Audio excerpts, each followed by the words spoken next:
নোয়াখালীর সুবর্ণচর উপজেলার দক্ষিণ চরবাটা সেলিম বাজার এলাকায় গণপিটুনিতে বন ও জলদস্যু বাসার মাঝি বাহিনীর সেকেন্ড ইন কমান্ড ও সেলিম বাহিনীর প্রধান বাটা সেলিম সহ ৬ ডাকাত নিহত এবং ২ জন আহত হয়েছে।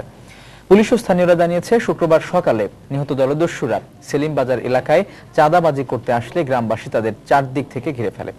এ সময় উত্তেজিত ডাকাতরা গুলি করলে জনতা সংঘবদ্ধ হয়ে ডাকাতদের গণপিটুনি দেয়। এতে ঘটনাস্থলেই সেলিম উদ্দিন সহ ৩ জন মারা যায় এবং পরবর্তীতে পুলিশ এসে উদ্ধারের পর আরো ৩ জন মারা যায়। ঘটনাস্থল থেকে পুলিশ ডাকাতদের ১৭ রাউন্ড গুলি সহ ২টি বন্দুক ও একটি পাইপ গান উদ্ধার করে। হতাহত ডাকাতরা সাবেক বন ও জলদস্যু সম্রাট বাশার বাহিনীর সহযোগী হিসেবে কাজ করত। র্যাবের সাথে ক্রসফায়ারে বাশার নিহত হবার পর বেটা সেলিম উরিরচর এলাকায় জাসু বাহিনীর সঙ্গে যোগ দেয়।